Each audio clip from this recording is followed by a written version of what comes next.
Even though Harry keeps trying to swoop her away with the memoir, Liz Hurley keeps pushing him away. The man is at SS-hole. I will not get involved with him under any circumstances. Howdy, pals. Hello. And thank you for tuning in to Royal Family News Update, where we will be bringing you the latest breaking news on the notoriously hypocritical royal couple, Harry and Meghan Markle. If Harry's story about his sexual history is true and he first slept with a beautiful older woman, then he must have been on a downward spiral to end up with Markle as his wife. However, Liz Hurley has denied rumors that she is the beautiful older woman to whom he supposedly lost his virginity. During an interview for the Saturday Times, the 57-year-old actor was asked about the allegation. For example, one of the more astonishing admissions in Prince Harry's forthcoming book, Spare, is that he lost his virginity to a gorgeous older woman in the countryside when he was a youngster, as one source put it. When asked if the rumor that it was her was true, Liz responded, "Not me. Innocent, I swear. Ha!" Followed by "No. Not me. With no shadow of a doubt." Disapproval was voiced by one onlooker, who said, "No one cares about the sexual exploits of those thick, stupid planks, I'd venture to guess. If Hurley did it, he got in thanks to nothing more than his prince status. It had nothing to do with intelligence or attractiveness. In comparison to William, he's turning into a real scumbag. I've counted at least 17 different women he's dated over the years." Some have said that Harry's decision to conceal the identity of a female character in his memoirs could have both positive and negative consequences. That's not something a true gentleman would ever say about a lady.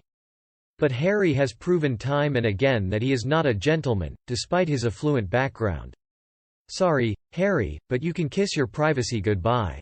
I thought kiss and tell was low, but first time fuck and tell takes the cake for lowest of the low.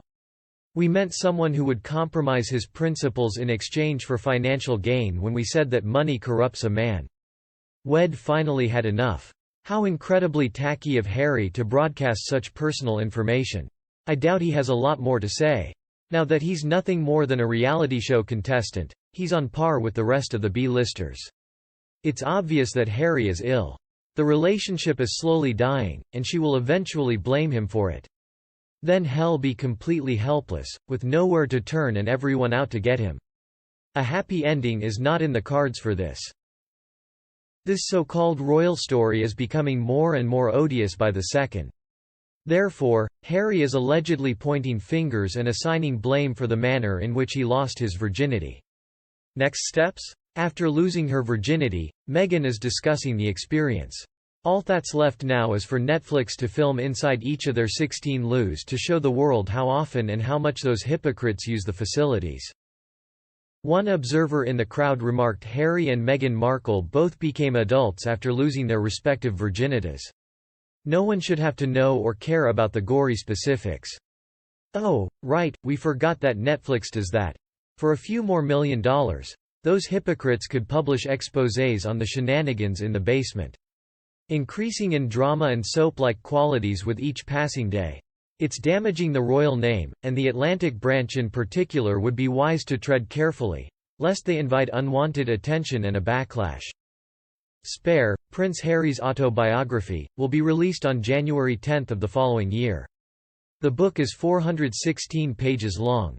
High-ranking royals, it has been said, are getting their works ready for publication. A source told the Mail on Sunday that this would not be a good thing for a calm Christmas at home. Publishers reportedly rejected Prince Harry's book multiple times before accepting it, raising eyebrows with allegations that it had been sexed up with details about the royal family. A source told The Sun that Harry, Jr. Moehringer, and the publishers have sent the manuscript back and forth several times.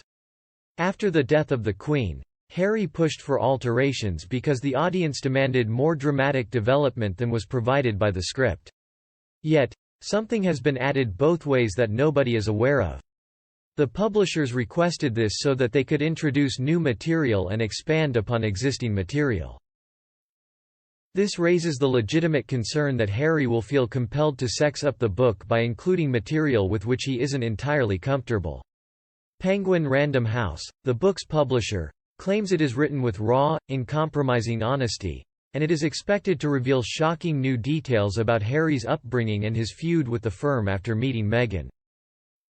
One expert said, "The Shadow, the Other, and the Reservist don't have an ominous ring to them, and neither does the Spare, the name by which everyone refers to the second prince, as in The Heir and the Spare." Even Diana referred to Harry as the Spare. She knew her duty, she carried it out, and Charles walked away, back to Camilla. One of the speakers went on to say that the book is much worse than its reputation suggests. Tom Bower, the biographer, says, "This book is really made or broken. King Charles has probably been warned that retaliation won't be pleasant. For King Charles, the only honorable course of action is to deny his grandchildren Archie and Lilibet the titles. Ultimately, I suppose he could also strip Harry and Meghan of their titles, though that would be quite extreme. He might have exhausted his options. If it's as bad as I fear, Harry and Meghan have officially lost their minds." He went on to say that the royal family should sever connections with the couple because doing so would be the best course of action. The English term is supposed to refer to Harry as Prince William's heir, but in other languages it takes on a sinister connotation. The Spanish, Swedish, and Danish titles are respectively titled In the Shadow, The Other, and The Reservist. Emily Wu Zeller, who voices Harry, has said, "To take words off a page and make them seem like speech is a skill, but Harry has decided to narrate the audiobook himself. To be honest, I have my doubts about whether or not Harry has that skill." Despite what some have said, the Duke of Sussex wrote his controversial biography for himself, not as a takedown of his family, according to a second source close to Prince Harry. People who have read the manuscript describe it as a wonderful read that readers of all backgrounds will enjoy. Relating his past struggles to others was therapeutic for Prince Harry, so the rumor goes. According to The Insider, you should not always try to make your parents or siblings happy. It's up to you to decide how happy you want to be. To cash in on the lucrative Christmas market, the book was scheduled for a late 2022 first publication date. However, due to last-minute changes requested by the Duke and as a gesture of respect following the death of the Queen, the book will not be released until January 10. What do you think of Harry's incredibly dull confessions in his autobiography? As a result, it has unwittingly put others in harm's way. It would be too much a hassle. Please share your opinions in the space provided below. We sincerely trust that this video has been informative for you. If you enjoyed this video, please hit that like button, share it with your friends, and subscribe to the channel. To all who have watched this newsletter, thank you very much and I'll see you in the next episode. Goodbye.